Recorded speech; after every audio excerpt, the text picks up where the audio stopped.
University. Today I want to talk about what the Bitcoin halving is. I've been getting a lot of questions about this. There's some joke versions of this online. For example, American Hodl here saying, explainer, the halving can be confusing. Here's what you need to know. This is Matthew Cratter from Bitcoin University. Today I want to talk about what the Bitcoin halving is. I've been getting a lot of questions about this. There's some joke versions of this online. For example, American Hodl here saying, explainer, the halving can be confusing. Here's what you need to know. When the halving occurs in April, each Bitcoin in your wallet will split into 100 million Satoshis. This is, of course, a joke. A Bitcoin is always comprised of 100 million Satoshis. So this is what the halving is not. It's not like a stock split. The quantity of Bitcoin that you hold will not be doubled. It will not be cut in half. The price of Bitcoin will not be cut in half. It's nothing like that. In order to understand the Bitcoin halving, we need to remember how Bitcoin miners are paid. So when a Bitcoin miner or mining pool successfully mines a block, it receives two forms of compensation. Number one, it receives all the transaction fees paid by transactions that have been included in that block, and these transaction fees are based on supply and demand and set by the free market. Secondarily, the Bitcoin miner will receive the block subsidy, which is currently 6.25 Bitcoin, or approximately $450,000. If we want to take a look at the blockchain, here's the most recently mined block as I'm recording this. If we click on it, we can see what the fees look like. The total transaction fees are 0.206 Bitcoin. And then when you add the 6.25 Bitcoin miner subsidy, you end up with 6.456 Bitcoin, approximately $461,000. As we said, the block subsidy is currently 6.25 Bitcoin per block. The halving is when this is cut in half to 3.125 Bitcoin per block on approximately April 20th, 2024 of this year, when we reach block height 840,000. And we can see at the time of recording this, we're at 838,383. This is what the halving, sometimes called the halvening, is. And this halving happens every 210,000 blocks. You get a new block in Bitcoin approximately every 10 minutes. And this halving is hard-coded into Bitcoin software. 210,000 blocks, with each block being mined approximately every 10 minutes, works out to be about 4 years, which is why we have the halving approximately every 4 years. Bitcoin's halving also allows Bitcoin's final supply to asymptotically approach the maximum supply of 21 million coins by cutting the issuance of new coins every 210,000 blocks by half. Now, the block subsidy started out at 50 Bitcoin per block when Satoshi launched Bitcoin in January of 2009. Block subsidy was cut in half to 25 Bitcoin at the first halving, November 28, 2012. The second halving, it was cut to 12.5 Bitcoin on July 9th, 2016.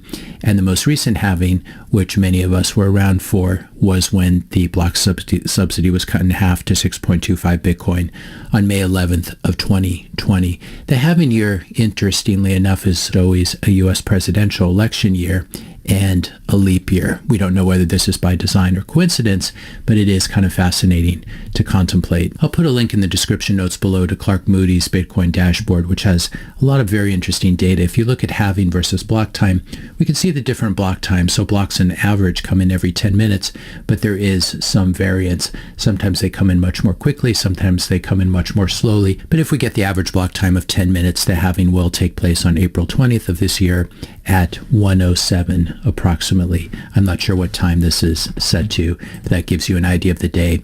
Peak mean value will be achieved if the halving does take place on April 20th on 4/20, when Bitcoin's price is trading at 69,420. Feel free to Google 420 and 69 if you don't get the joke. And remember, before you do so, that Bitcoiners are definitely a little bit of a weird bunch. If you're finding this video helpful, please help to support the channel by clicking the subscribe button, click the like button, the thumbs up, leave a comment, and also share this video with a friend or family member. Now, here's another thing that makes Bitcoin so special. Bitcoin's monetary policy that we've been discussing is built into the protocol. It's built into the software, and it's programmatic rather than being discretionary.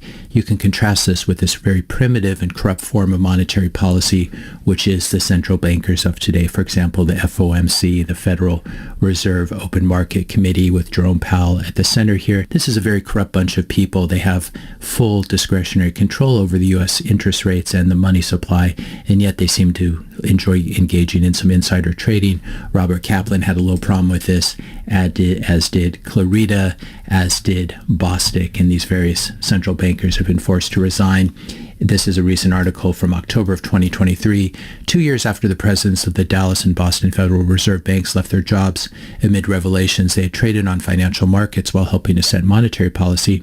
An internal watchdog has yet to finish a probe into a scandal that has clouded the U.S. central bank's reputation, as if it ever had a good reputation. So this is the problem with putting fallible human beings in charge of monetary policy. It's much better to have a protocol like Bitcoin take care of this. Bitcoin is ethical money for 8 billion humans. It's not central banker money. It's not money that's controlled by a small group of insiders who then use their power to either insider trade or to siphon off economic energy out of the economy and use it to fund out of control government spending, which is what's happening when the Fed prints up fresh new dollars and uses it to buy U.S. Treasury debt. By contrast, Bitcoin is fair money with a monetary policy that's open and transparent for all to see. This block subsidy, again, is hard-coded. It will keep getting cut in half every 210,000 blocks until it is less than a Satoshi. Remember, each Bitcoin is comprised of 100 million Satoshis. The last full Bitcoin will be issued approximately, depending on block time, January 30th, 2104, and then the last Satoshi, October 10th, 2137. These are just estimates because obviously the block time can be slower or faster. Now, right now, the Bitcoin network issues approximately 900 new Bitcoin every 24 hours. That's 6.25 new Bitcoin every 10 minutes times 6 10-minute periods in each hour, and then 24 hours in a day. After the 2024 halving in April of this year, only 450 new Bitcoin will be issued every day. So this is not at all a huge supply shock, considering that there are already about 19,677,000 Bitcoin in circulation. In fact, the difference between 900 and 450 is really not that much when viewed against the context of the current circulation.